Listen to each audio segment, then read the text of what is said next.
I'm 31, male, and for most of my life, I thought my family dynamics were straightforward, normal even. My older brother, 34, was the golden child. He was charismatic, always the center of attention, and for a long time I admired him for it. But as I grew older, I noticed how his charm often came at someone else's expense. Manipulation was second nature to him, and he had a habit of bending situations to suit himself. It was annoying, but I never thought it would get as personal as it did. My fiancée, 29, is everything I could ask for in a partner. Smart, kind, and fiercely independent. We met 5 years ago at a mutual friend's party, and after years of shared goals, laughter, and challenges, I proposed to her last fall. Our engagement party was set for 2 weeks ago, and it was supposed to be a celebration of love and unity. But then my brother decided to get involved. The first sign that something was off came about a month before the party. My fiancée was unusually quiet during dinner one night. Normally, we'd share stories about our day, but she just poked at her food, lost in thought. I asked her if everything was okay, and she said she was fine.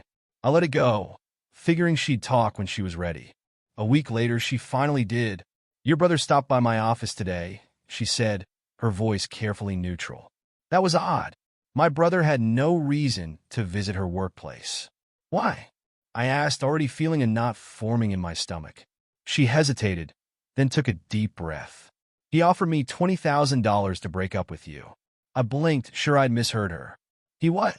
"He said you're making a mistake by marrying me, and that I should do the right thing and walk away. Apparently, he thinks I'm not good enough for you." My blood boiled. "And what did you say?" "I told him to go to hell." "Good." But the fact that he'd even tried this stunt infuriated me. I called him immediately, but he didn't pick up. I left a voicemail demanding an explanation. When he finally called back, he was as smug as ever. "You're welcome, by the way," he said. "I'm saving you from a disaster. She's not right for you, and deep down, you know it. Who the hell do you think you are?" I snapped. "I'm your brother. I know you better than anyone. You're settling, and you'll regret it." I hung up, too furious to continue the conversation. I told my fiancée I'd handle it, but she had her own ideas. She suggested we confront him at the engagement party with witnesses. At first, I was hesitant. This was supposed to be a happy occasion, after all. But the more I thought about it, the more I liked the idea. If he was willing to pull a stunt like this, he deserved to be called out publicly. The day of the engagement party arrived, and the tension was palpable. My fiancée and I shared our plan with a few close friends and family members, so they'd be prepared for what was coming. My brother arrived late, as usual, acting as if he owned the place. He brought his new girlfriend, a woman he'd been dating for less than a month, and strutted around the venue like he was the guest of honor. We waited until the party was in full swing before making our move. I took the microphone under the guise of giving a thank you speech. After a few heartfelt words to our guests, I turned my attention to my brother. "There's something I need to address," I began, my voice steady despite the adrenaline coursing through me. "A few weeks ago, my brother did something unforgivable. He tried to bribe my fiancée to leave me." Gasps rippled through the room. My brother's confident facade faltered, but he quickly recovered, laughing nervously. "What are you talking about?" he said. "Don't be ridiculous." "Oh, I'm not being ridiculous," I said. "In fact, I have proof." I gestured to my fiancée, who held up her phone. She'd recorded their entire conversation at her office. The room went dead silent as she played the recording. My brother's voice was unmistakable, dripping with condescension as he offered her money and insulted her character. By the time the recording ended, the room was buzzing with murmurs of shock and disgust. My brother turned red, sputtering excuses. "That's taken out of context," he shouted. "I was just joking." "No, you weren't," I said coldly. "You try to sabotage my relationship because you can't stand the idea of me being happy. Well, congratulations. Everyone here knows what kind of person you really are." At that moment, his girlfriend, who'd been standing quietly beside him, slapped him across the face.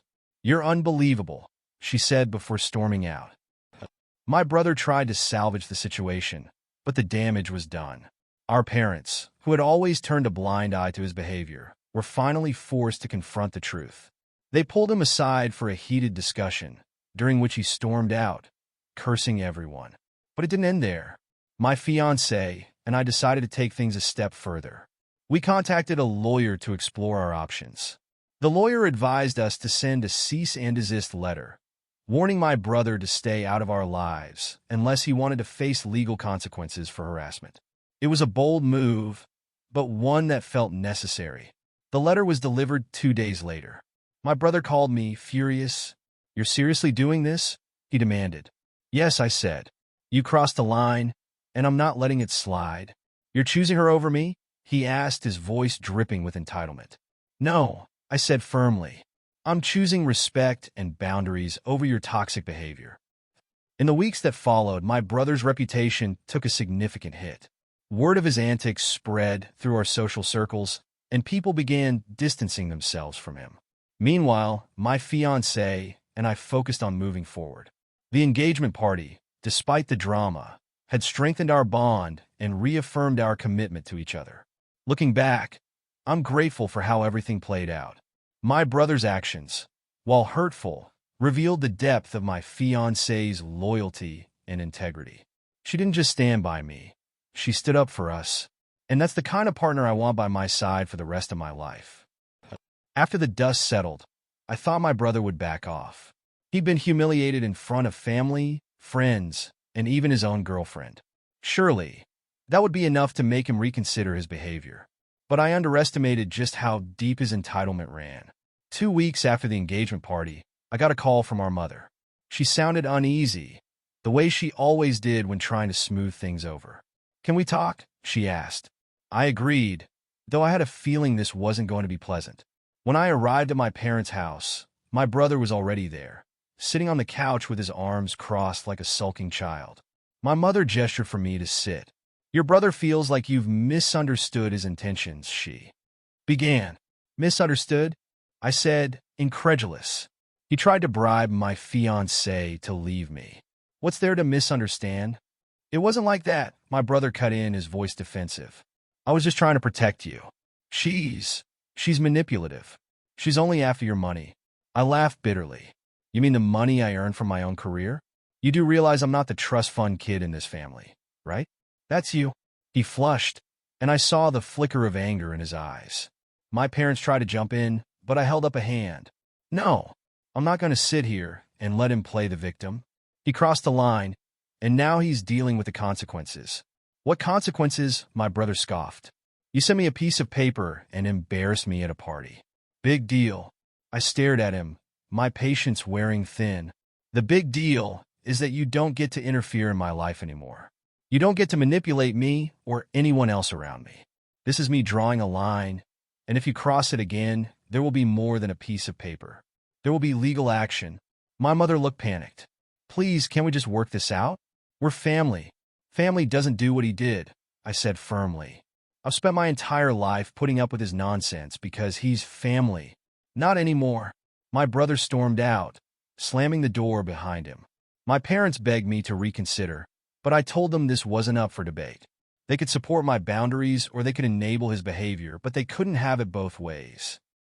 Over the next few months, my fiancée and I focused on wedding planning.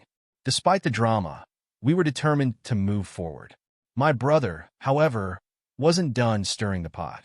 About a month before the wedding, I got an email from a vendor we'd booked. They were canceling our reservation, claiming they'd received a complaint about unprofessional behavior on our part. Confused, I called them to clarify. It didn't take long to piece together what had happened. My brother had posed as me and left scathing reviews online, accusing the vendor of unethical practices. When I explained the situation, they were understanding and reinstated our booking, but it was a wake-up call. My brother wasn't just petty, he was actively trying to sabotage us. This time, I didn't just send another cease and desist letter. I filed a formal complaint with the police for harassment and identity fraud. The officer I spoke to was sympathetic and assured me they'd look into it. I also worked with my lawyer to strengthen our case, documenting every instance of interference. The breaking point came 2 weeks before the wedding. My fiancée received an anonymous package at her office. Inside was a folder filled with photos of me from years ago. Pictures with ex-girlfriends, drunk college parties, and even a few compromising shots from a bachelor trip I'd taken years before meeting her. Along with the photos was a typed letter suggesting she reconsider marrying someone with my history. She called me immediately, her voice shaking.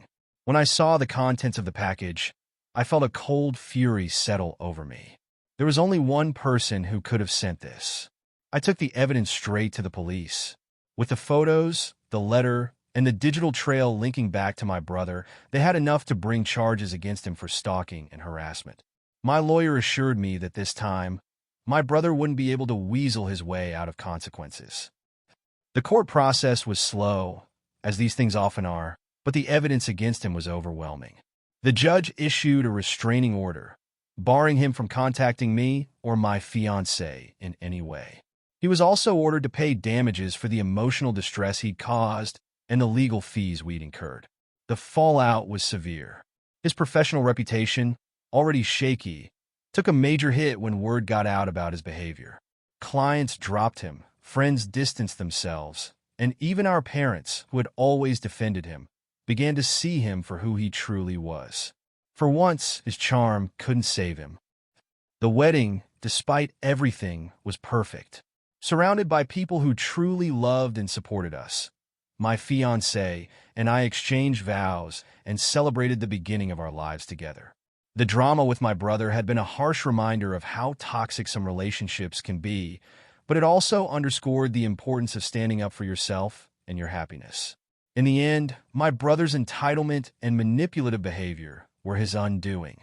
He thought he could control me, that he could dictate my choices and undermine my relationship.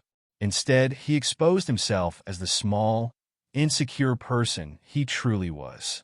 If there's one thing I've learned from this experience, it's that family doesn't get a free pass to treat you poorly. Boundaries are necessary, even when they're difficult to enforce. And sometimes, the best revenge isn't just standing your ground. It's thriving in spite of those who try to tear you down. If you like this story and want to hear more about how to deal with entitled people, hit that subscribe button. But if you're a brother trying to ruin someone's life, maybe take a long, hard look in the mirror first.